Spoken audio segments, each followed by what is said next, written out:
RCF.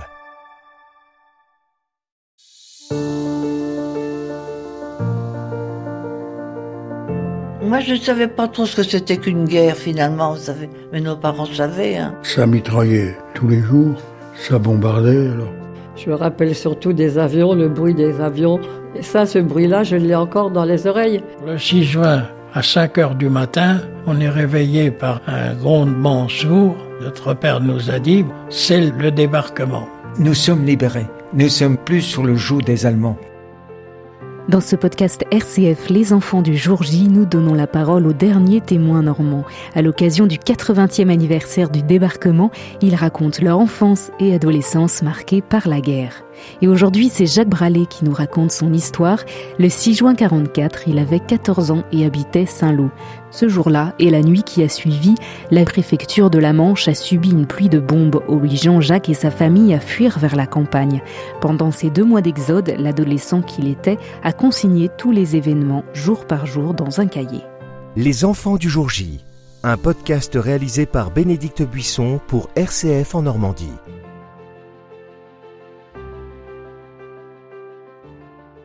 Nous sommes le mardi 6 juin. À 4 heures du matin, roulement continu, mais lointain, des pièces de marine. À 5 heures, papa nous apprend que ce sont sans doute les préliminaires du débarquement. Nous n'allons pas à l'école. Les avions rôdent. Les esprits sont inquiets. Dans les rues, des affiches interdisent de circuler. Dans l'après-midi, quelques bombes sont lancées près de la centrale électrique à la gare.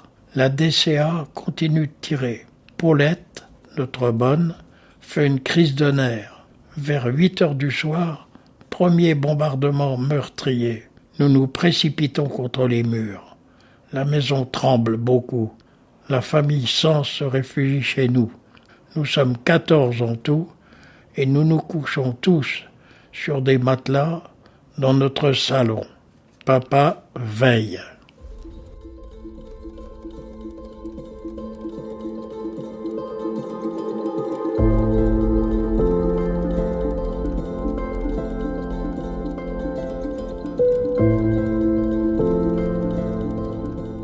Avant le 6 juin, Jacques Bralé a vécu l'occupation.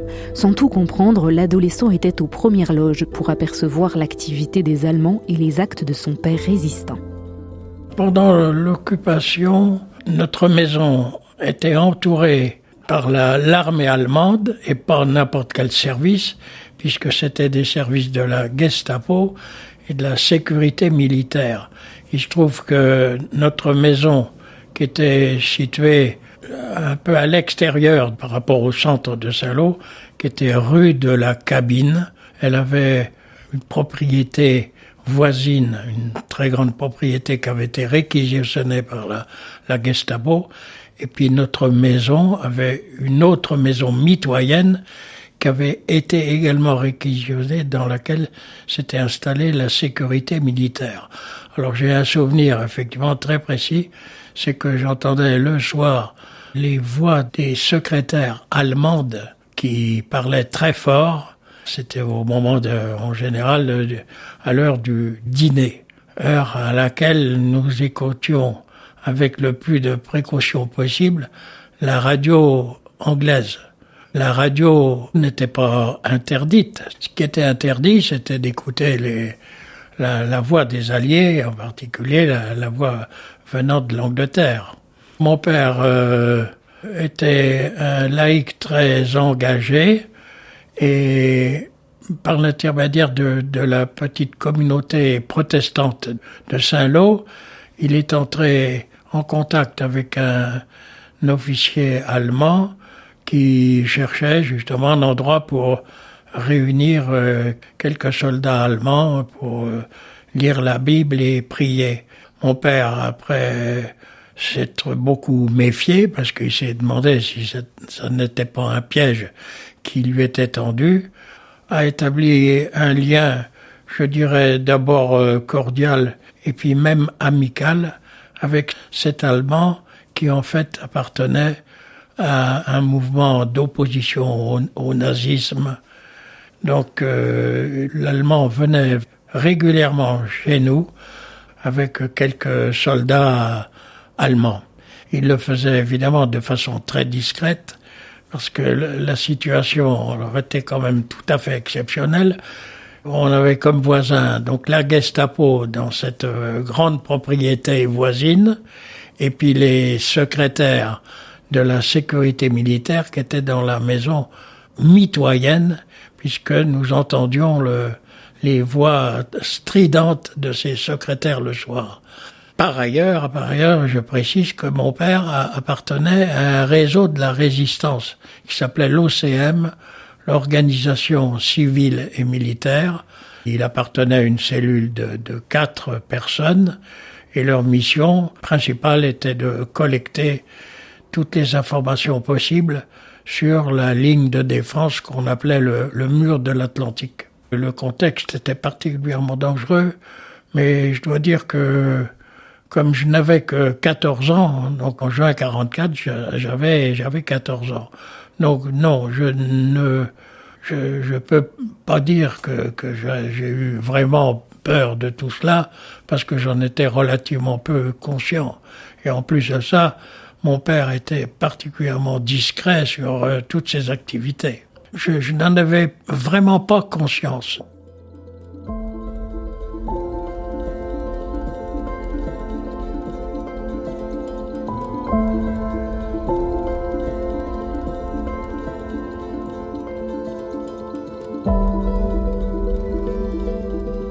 On savait qu'un débarquement allait avoir lieu. On savait par l'intermédiaire. Notre père, évidemment, était informé. Je me souviens très bien des journées du 4, 5 et 6 juin. Le 4 juin, c'était un dimanche. Il faisait très beau. C'était l'anniversaire de mon père, qui venait d'avoir 46 ans. Et on avait déjà des projets de vacances, etc. Notre question, c'était de savoir où nous allions passer nos vacances en juillet ou en août. Et le lundi 5 juin, mon père a fait un trajet quand même assez exceptionnel. Il est parti en vélo à Caen. Alors entre Saint-Lô et Caen, il y a 60 kilomètres. Et comme il savait que le débarquement était imminent, il s'est obligé à revenir le soir même. Et donc il a fait 120 kilomètres. C'était un homme en bonne santé, mais ce n'était pas un athlète. C'était un vélo certainement qui avait déjà un certain âge. Donc c'était quand même un sacré effort physique. Et là, il savait que c'était imminent, qu'il devait revenir le lundi soir. Alors, je ne lui ai jamais posé la question de savoir pourquoi il a fait cet aller-retour. Et je pense qu'il avait un rendez-vous important et sans doute peut-être pour remettre des documents à un responsable installé à Caen.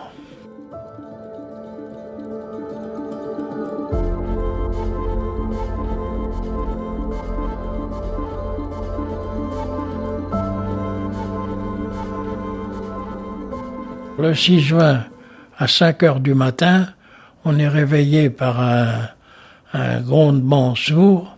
C'était l'artillerie de marine qui commençait à tirer justement sur les défenses allemandes. Et là, évidemment, on s'est levé, il était 5 heures du matin, il faisait déjà jour, puisqu'on était au plein mois de juin, et notre père nous a dit, bon, c'est le débarquement. Évidemment, on était particulièrement heureux de savoir que le débarquement venait de se produire et nous étions particulièrement optimistes puisqu'on pensait que dans le courant de la journée, on verrait arriver les premiers soldats alliés. Alors ça ne s'est pas passé tout à fait de cette façon-là. On a vu effectivement des soldats américains le 6 juin au matin, mais c'était des parachutistes américains qui avaient été faits prisonniers et qui étaient emmenés dans un camp d'internement par des militaires allemands. Toute la journée s'est passée avec quelques incidents, je crois que des avions sont passés. Peut-être, je me demande s'il n'y a pas eu une ou deux bombes lancées dans la région de Saint-Lô. Et le soir même, au moment où nous mettions à table, c'était le premier bombardement. C'était à 20h ou à 20h30. Et là, ça a été vraiment un bombardement très meurtrier, parce que tous les Saint-Lois étaient en train de dîner. Et les bombes sont tombées, en particulier dans un quartier qui s'appelait le quartier de la rue de la Marne. Alors, le soir, je ne crois pas que nous nous sommes couchés. Et vers les minuit, donc c'était le deuxième bombardement. Et en général, la nuit, c'était les bombardiers anglais qui venaient. Et dans la journée, c'était les bombardiers américains. Alors, le premier bombardement a peut-être eu lieu avec des bombardiers américains.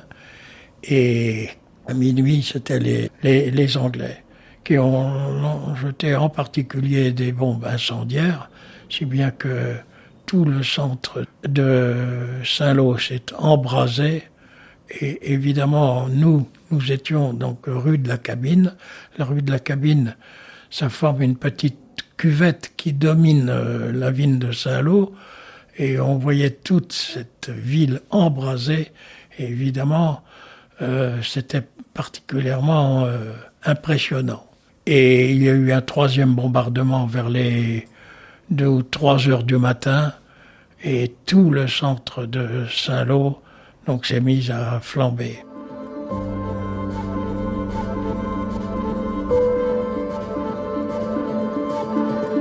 Les Alliés considéraient que c'était un carrefour important. Saint-Lô, c'était une petite ville d'une dizaine de milliers d'habitants à l'époque.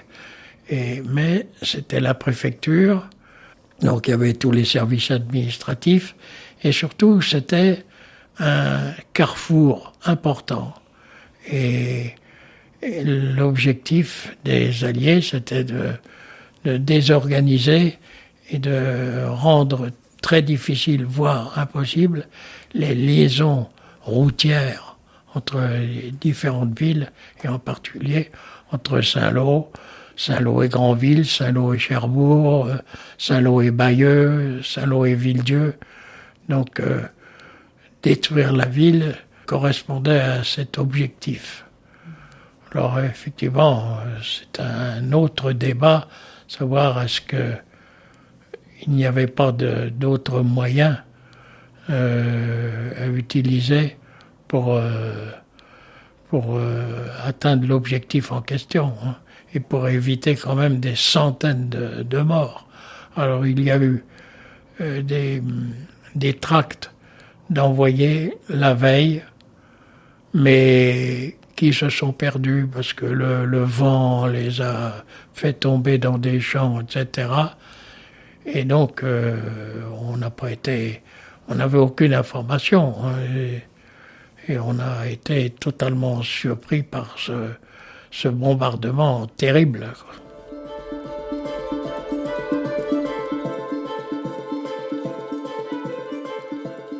La nuit du 6 au 7 juin est une nuit de feu. Après plusieurs bombardements, la préfecture de la Manche est réduite en cendres.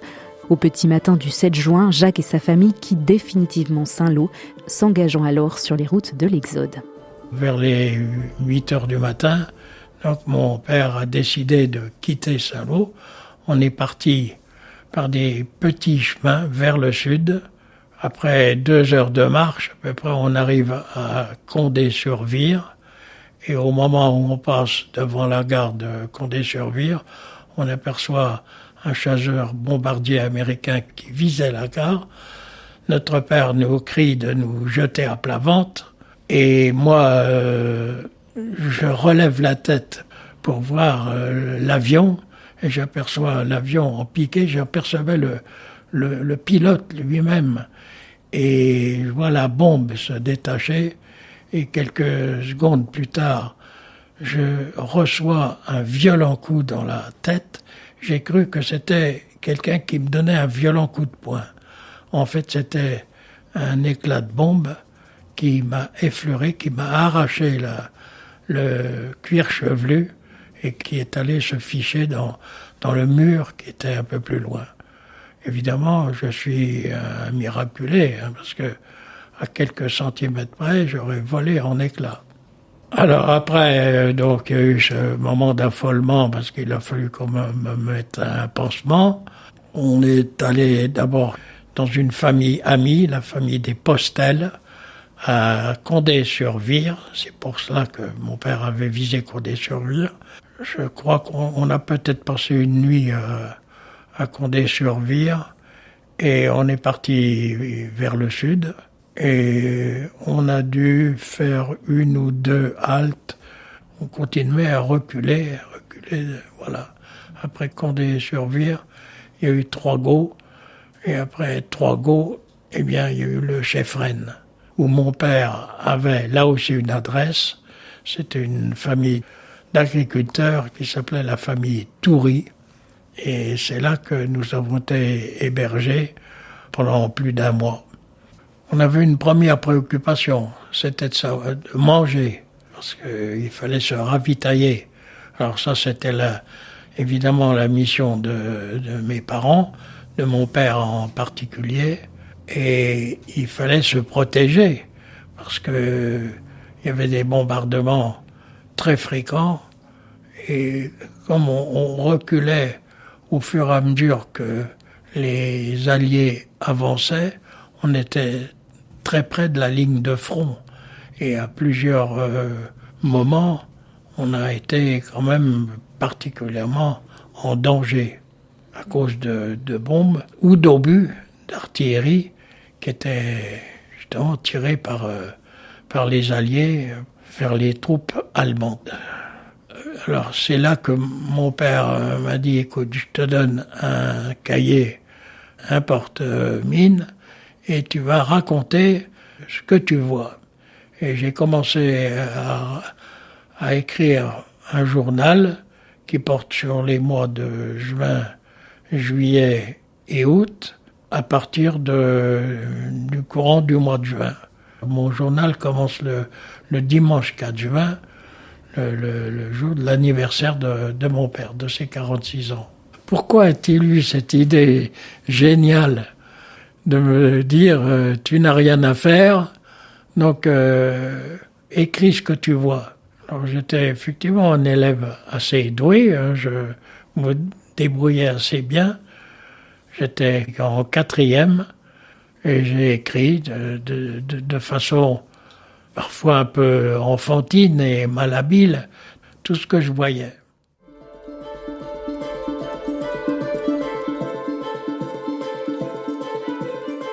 Le 2 août 1944, Jacques Bralé a écrit sur son cahier « Jour de la Libération », une journée toutefois rude dans ses souvenirs. Nous étions dans cette ferme de la famille Toury et vers les peut-être 9h du matin, le maire de Saint-Lô était réfugié dans une ferme voisine.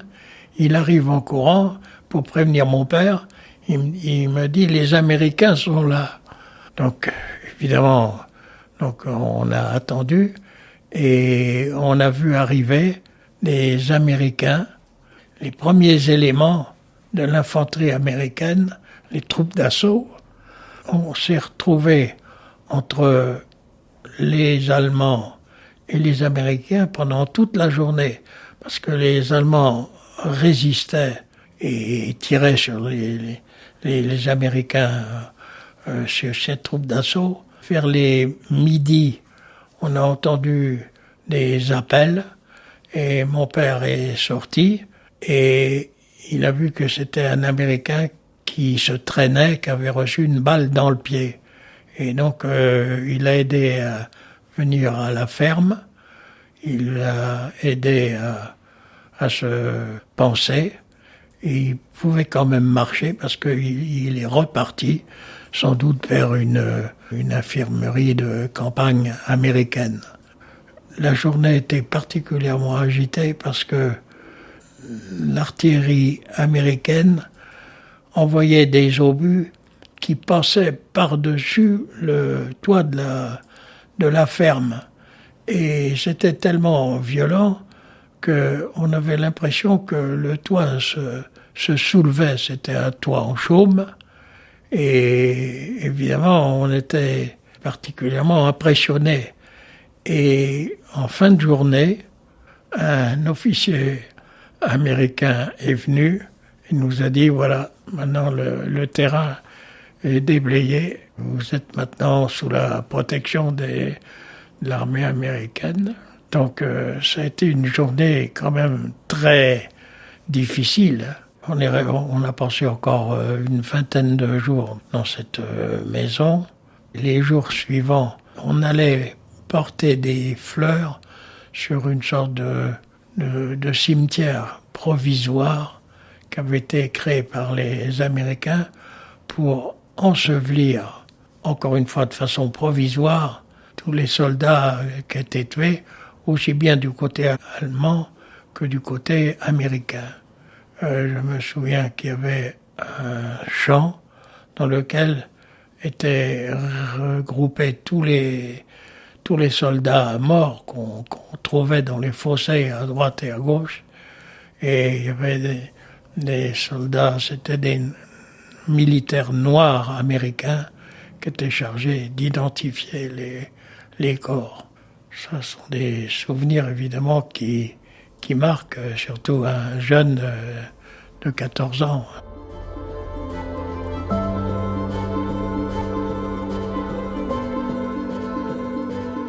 C'est au fur et à mesure que les années passent qu'on se dit, tiens, qu'est-ce qui s'est passé, etc. On se rend compte qu'on a quand même assisté à des événements exceptionnels et on voudrait en savoir plus.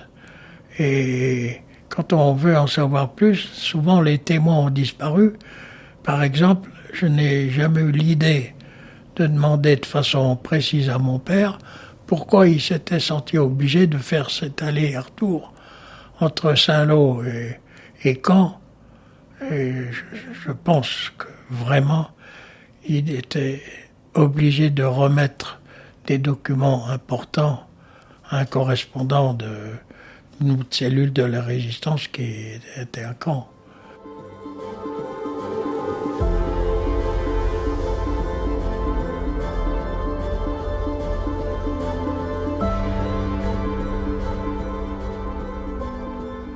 La guerre terminée, son père reprend contact avec le soldat allemand qui venait prier chez eux pendant l'occupation. Alors l'officier allemand, en juin, l'officier savait aussi que le débarquement était imminent et ils se sont séparés en se promettant de faire quelque chose après la guerre pour travailler à la réconciliation entre la France et l'Allemagne.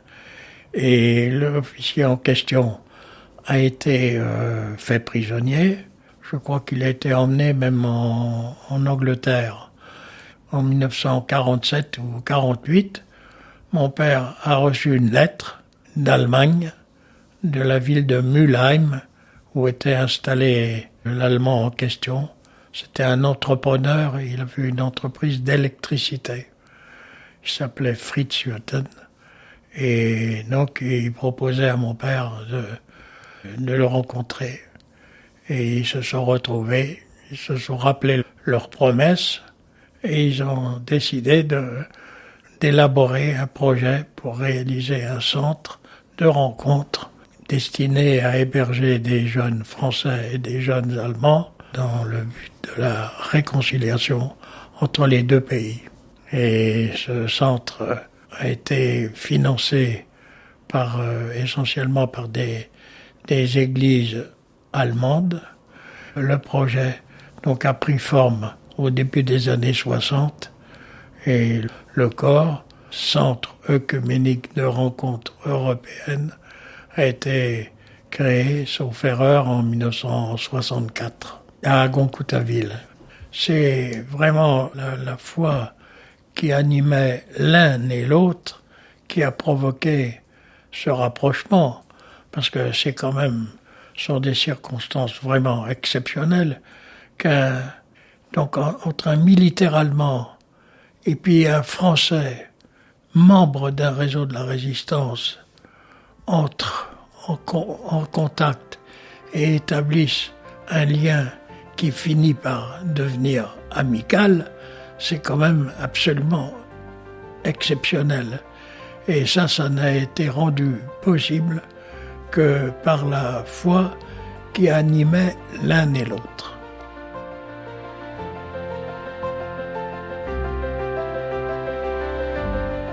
Les enfants du jour J, un podcast RCF qui donne à entendre les derniers témoins du débarquement.